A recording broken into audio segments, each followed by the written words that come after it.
Oh, I slept in, and I don't even look human at this point.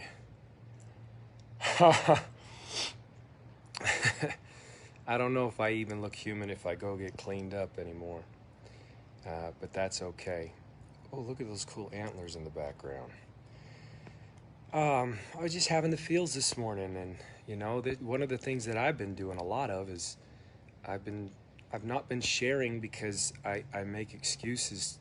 I say, well, I'm not cleaned up. I haven't even combed my beard. I haven't even done my hair. I'm a mess. I'm a mess right now. But Bob Sivright sent me a song this morning, and Bob's become very dear to my heart. Everybody I'm working with has become so dear to my heart on such a deep level, and Bob sends me this song, and it's called "Don't Give Up."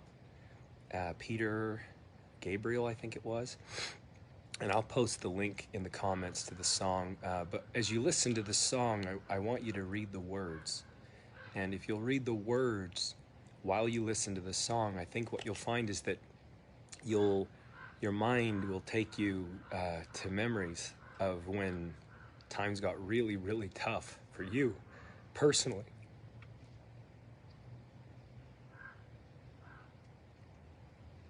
So for me, where it took me,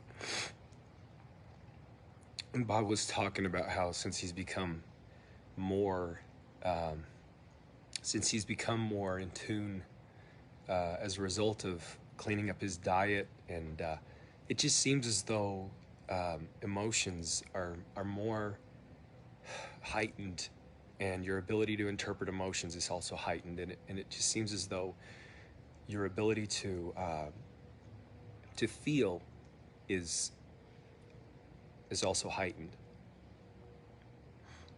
It's amazing. It's really a gift. And so he was talking about how songs mean so much more to him now, and how he sits and ruminates over the lyrics of songs. And anyway, in the song it talked about not giving up, and that you have friends, and times get tough, and that can be the path of life. So for instance, for me, it took me back to that health crisis of spring, early summer 2020 for me personally, where I just felt like everything was crumbling for me. And when I talk about that, like everything was crumbling, like emotionally, I was in such a dark, awful place. Everything was negative. My outlook on life, my outlook on the environment, my outlook on politics, my outlook on my relationship with my parents. It got so ugly and so dark, and my relation, my what I was doing for a living, I had lost all passion for. I had become so disinterested and unmotivated, and I didn't feel like I could really help people anymore. And I remember it just kept getting darker and darker, and it got to the point where I just I just thought life can be awfully ugly, and life can be awfully, you know, and there I was, and that's the thing, is you can't judge another person's experience. Like with sexual abuse, I'm very passionate about helping people with that. You can't judge another person's abuse, and you can never compare abuse, because these emotions are so real. So for instance, when a little kid has a toy, and that toy is taken from them, no matter how many toys that kid has, no matter how good that kid has had it, those emotions are so real to the kid. And and I've learned that as a father. I've learned that it doesn't matter what matters is that to that individual, to that child, to that person, the emotions have overcome them, and they can't look at that logically. It's impossible. And so for me, it got so dark and so ugly, and everything looked so I started to not have any hope anymore. And my dad, I actually got on a phone call with my dad, and he did say one thing. He wasn't helping me, and he'd always helped me in my life. And I felt like he's not helping me. And he'd always been there for me, you know. He was, you know, he's my hero and my mentor and my confidant. And I remember feeling like he's not there for me.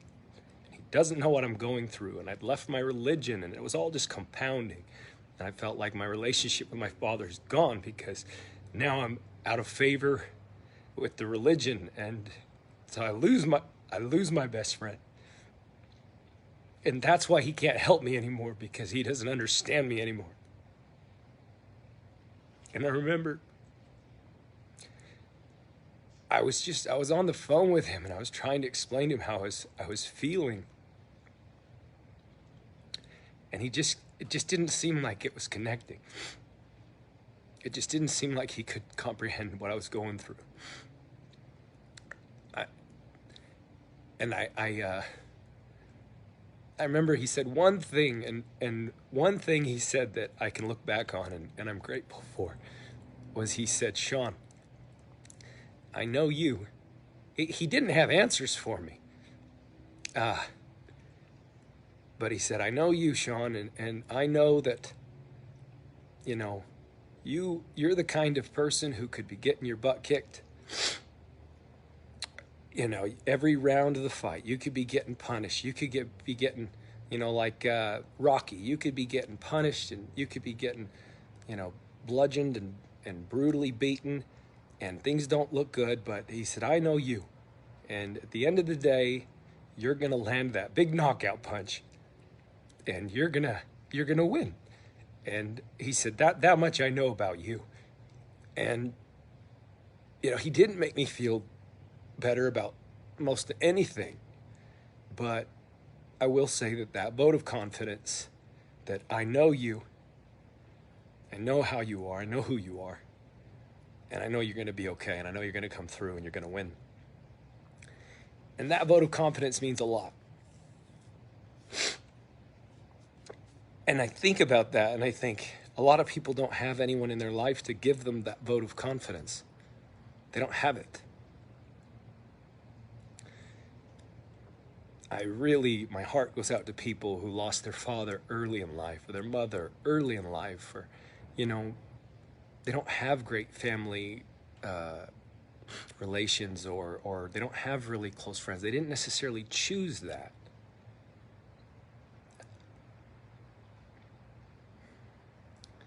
And I think that's why we desperately need to find our tribe.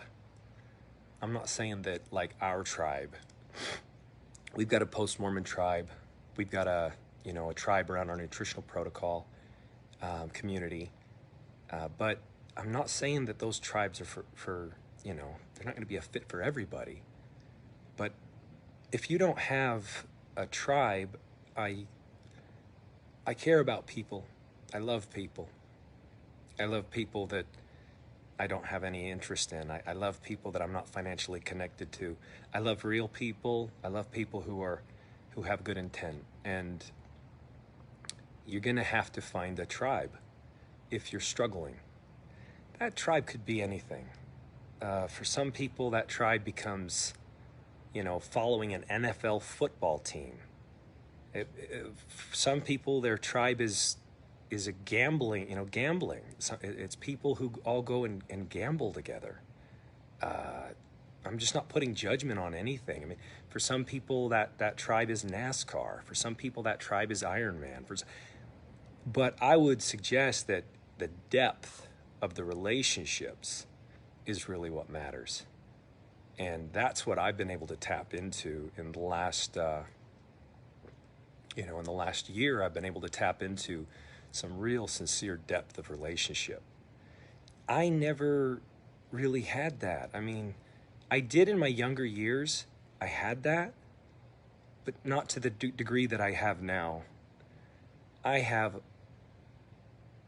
dozens of people that I could call and say, "I'm having a hard time with this."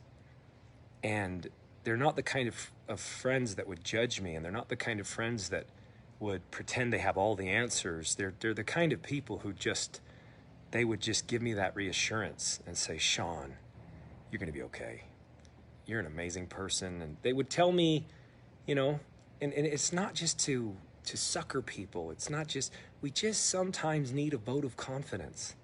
And if you're not getting that anywhere, I mean, to me, it's everything. A vote of confidence, reassurance. To me, it's everything. It means everything to me. And some people might think I'm so strong, but I need that. I'm not saying I need a pat on the back. I'm not saying that I need, you know, glory and accolades and recognition. That is not what I'm talking about. I don't dig on that stuff. What I'm talking about is the reassurance that, hey, you're going to be just fine. I know you. You have a good heart. You have good intent. You're a kind person. You love people. You want to help people. People love you. You're talented. See, if someone that you know and care about can give you these kinds of reassurances, man, it's probably the most empowering thing for your own personal self-worth that there is, and most people don't have that. My wife has been doing that for me our entire marriage, and I'm so grateful, Crystal. Thank you, because my wife, yeah, but we're hard on each other too. We're always hard on the ones we love the most, but she's also always been the one there saying, how do you do that? Like, how do you do that? How did you come up with that? And just like reassuring me that I have gifts and I have talents and I have abilities unique to myself that I can offer the world and that can have a positive impact. I would suggest that we probably need to be more aware that there's a lot of people that don't have that, and we need to be that for them. So like in our tribes, are we filling that need? Are we interpreting that need, and are we filling that need so that people who don't have, you know, someone like my father who knows me so well. I mean, he knows every freaking cell of Sean Escobar. I mean, I know him just as well. And you kind of become part of people, and they become part of you. And when they're hurting, it hurts. But you also realize you can't take it away from them. But what can you do? Offer the reassurance. Not fake, sincere. Offer that reassurance that, hey, you're good. I used to have people in my religion say, you're a good man. And for some reason, I didn't like it. I didn't like when they would say to me, you're a good, they do that. I don't know why they do that, but they would say, you're a good man. It's almost like they were trying to appease me. Like, even though you're not really one of us, you're still a good man. You don't need to tell me I'm a good man. You know what I mean? Like, that's a given. You don't need to tell me I'm a good man. I don't need that kind of reassurance.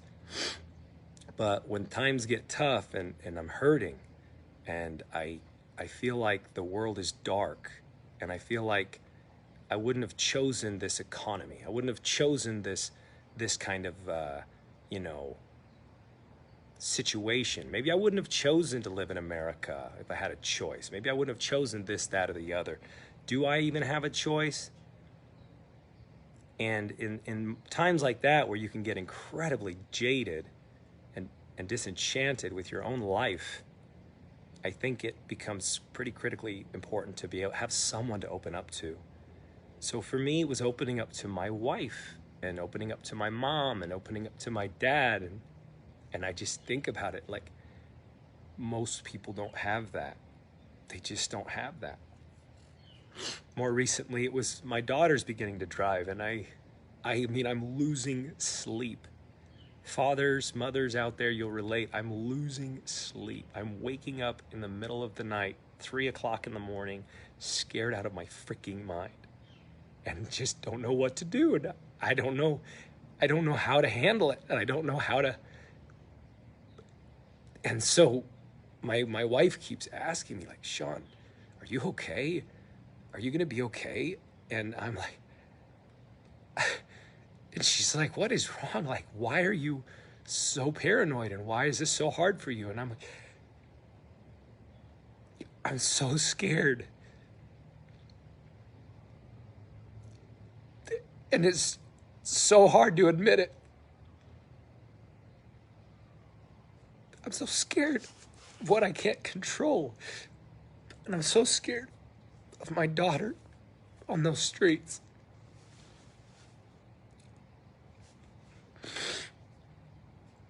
And I just wish she didn't have to drive yet. I'm not ready.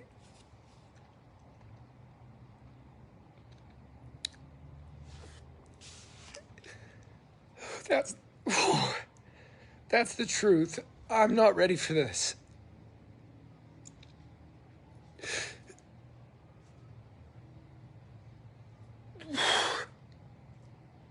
It has nothing to do with anything other than I just want my daughter to be safe.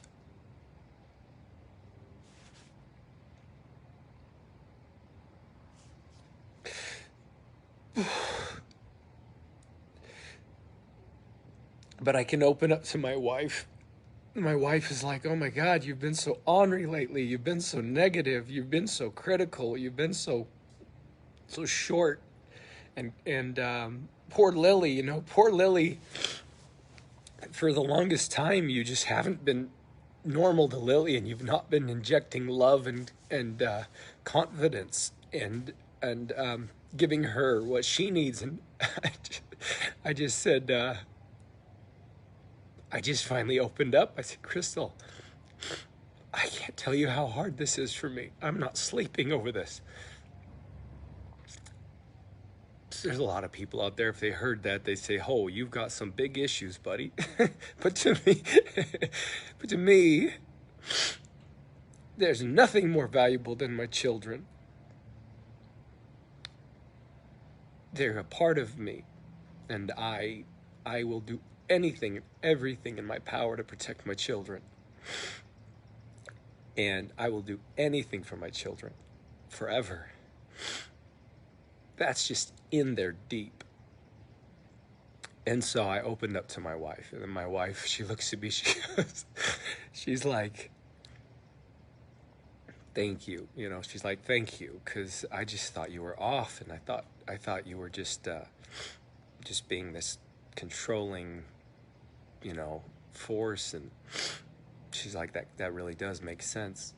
So now she's trying to communicate that to my daughter. It really is coming from a space of love, but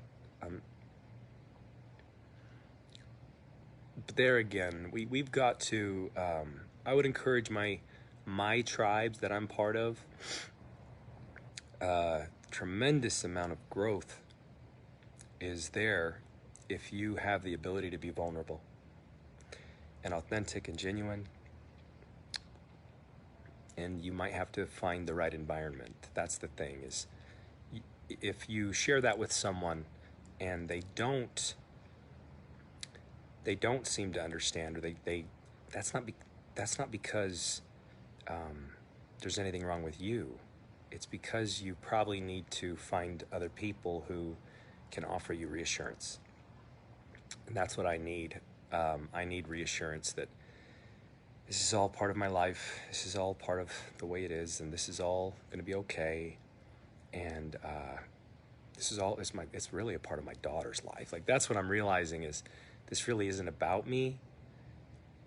I kind of feel bad that for me it is about me, but for my daughter, imagine through her eyes, a whole new world has opened up.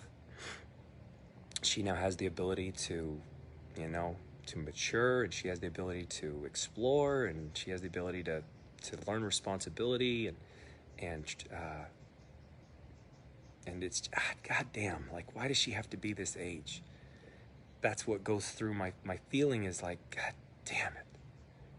why can't I just keep her young always and forever? I know every parent's probably gone through it, but this is my first time going through it. So I'm opening up. And if you have advice for me, all you parents out there, thank you, Bob. If you have advice for me around this thing, please bring it to me. Bring it to me. And people from my tribe, you know me, and you know kind of how I operate, and you know my heart. And so I really appreciate you. Thank you for for being there, for clapping for me, and I clap for you, for understanding, that I need you. We all need each other. That's the thing I've learned in the last year more than anything, is that open up, be completely genuine. It's really scary. You just sit there and you think, I don't know if people will like me. But open up to people. My friend Devin Ransom put out a post. I'll have to share it. I don't know if he shared it outside of our Mormon Enlightenment group, but it was just really beautiful. And I just realized that I had this gift in high school. I had a gift in high school. That gift was I got the opportunity as a child, adolescent, to learn who I was outside of religion. That gift I'm so grateful for it. It's been such a tremendous asset to me.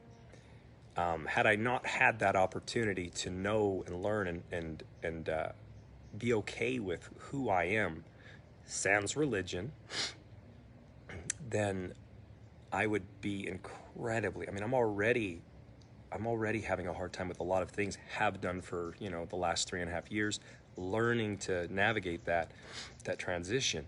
But had I not had that experience of, my childhood and my adolescence, it would be way, way, way harder to not know who I am. And so my heart goes out to you if your whole life you've just followed other people's lead. And your whole life, you've gone to this school because you were told to. You went to college because you were told to. You went, you were in the religion that you are because why? Because you're told to. You're a certain political preference. Why? Because that's the way it was. You were told to. And it gets to the point, I'm not much of a people pleaser, but there are certain people who I tried to please for 20 adult years of my life. Yes, I was pretending to be something that I was not for 20 years of my life. I'll never get that 20 years back. Where's the value in that? Who appreciates life more than the person? Who appreciates freedom more than the person who was falsely imprisoned? You tell me. Someone who was justly imprisoned, do they appreciate life? Oh, goddamn, they do. Because they had to live in that prison. And they get out. And they see the freedoms available to them. And you bet. The right person, they're grateful. They're grateful for that experience because it taught them, hey, don't do stuff like that. Well, who's even more grateful for their existence? Freedom is the person whom was falsely imprisoned for however many years. There's that movie that I love called Unbroken by Angelina Jolie, I believe, produced it. What a movie. Falsely imprisoned all those years, and it says unbroken. At the end of that movie, he's holding that beam up in the air, and I go, wow, perspective. That perspective is priceless. Priceless. So for me, I'm not sitting here acting like I had it hard, really, really hard.